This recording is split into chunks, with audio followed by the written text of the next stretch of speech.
Hi folks, you're with Tacitus today at your Pushback channel, and thank you for joining this radio live stream. In this essay, I'd like to talk about, I saw some adverts for international aid workers, and it's on a website that kind of does, that international stuff, and I marvel at how well paid some of these jobs, not all, but some of them are. Now, remember, a lot of these jobs, they don't pay any tax either. So if it's, for example, $100,000, then that's equivalent to in tax. In other terms, say 140 or 150. And when you add in the benefits and the fact that they're getting free accommodation and food and all that sort of thing, it's over $200,000 a year.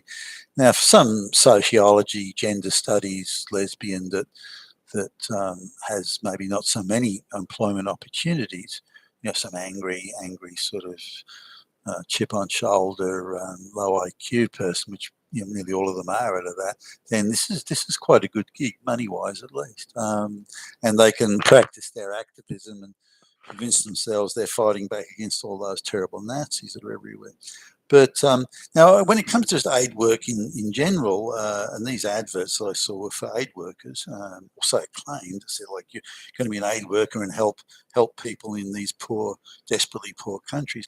I kind of don't have a problem with that. I mean, my vision of an aid worker is someone at say going to a famine-stricken area in, I don't know, Africa or wherever, and helping distribute food and basic medicines, making sure there's clean drinking water, distributing tents and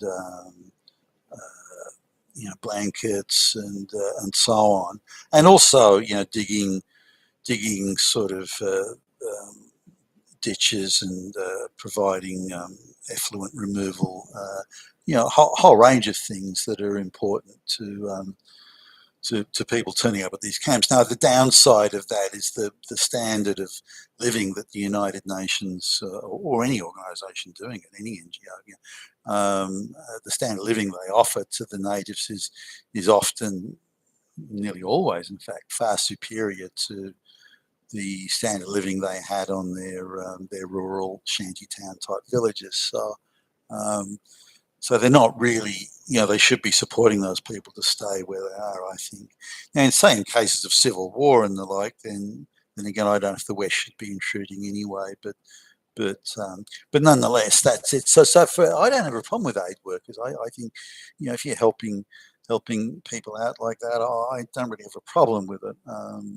Again, you can debate some of the aspects of it, but just that on the face of it, I've got no problem. But what these adverts, some of them offer to do is if you go elsewhere, you can find, whether it be on the United Nations websites or NGO websites or other organisations that are fronting as like labour hire firms for these aid worker scams, because that's really what it is. And you go and you'll be able to dig out a position description, which I did. Again, it doesn't take long, a few minutes on the internet and you're there. And out comes the position description. Now, here's one that was supposed to be for an aid worker, but it's actually it's a prison support officer. Now, this is in, I think, the second most poorest country in the world. So you don't get much poorer than this place. And you can imagine the condition of the prisons. And it's this person's job to, in effect, and I'm paraphrasing a little bit here, it's this person's job to go and hate LGBTQ and transgender and those sort of people in the prisons, and to bribe the local officials to move them out of the prison into accommodation that's going to be controlled by the United Nations. Now, the fairness of that is something that comes to mind straight away. Why does, well, it's a country that's all black, but why does a straight black male is not entitled to that same consideration? So the argument is they've got it in there that these are uniquely vulnerable communities in societies that don't necessarily show much tolerance to this sort of thing. But why? Hey, stop a minute! I thought it was only white people could be the evil fascist Nazis. Are you saying that these straight black men are worse than the straight white men? Oh, goodness me, no! If you're saying that about them, that makes you a racist. And if you're a racist, it means you're a fascist. And if you're a fascist, it means you're a fucking Nazi. So again, the hypocrisy of the ideological left on full display here. So just contemplate this. So you go to the poorest country in the world, or one of the 2 or 3 poorest countries in the world, and your job is to go and bribe government officials to provide special dispensation and accommodation and support facilities for gay, lesbian prison inmates. I mean, you couldn't fucking read about it. But then, sort of with that in mind, I went to another one, which is an aid worker for Africa, or supposedly this is the front. The front is it's an aid worker. In fact, there's nothing of the sort. This isn't a person distributing food to the hungry or something like that, which you could argue really is on most grounds is a worthwhile undertaking. This is not. This is unique ideological shit. And your job is to go into these countries and promote awareness of LGBTQ, to promote social division, to promote radical feminism, to promote lesbianism, to try and get as many lesbians as you can in the school teacher jobs. It's to be part of a wider crew to create the social division and the social fracturing and the crushing of their society. Now, whether or not you like their society or the way they run it or organising it, given these same people will scream about colonialism, evil, evil, evil. It's now a bunch of white left-wing ideological fanatical gay lesbian people that are trying to reorder this black African society along gender and sexuality lines, and to promote gay lesbian. So your job is to promote gay lesbianism. Now, it's not that hard in these places because the government officials may not like it and may not want it and would otherwise arrest you.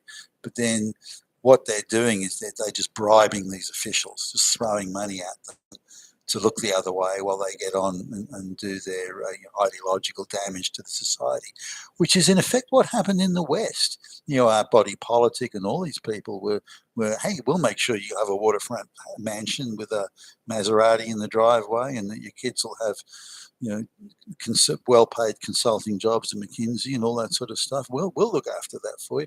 All you need to do is just sell out your own population.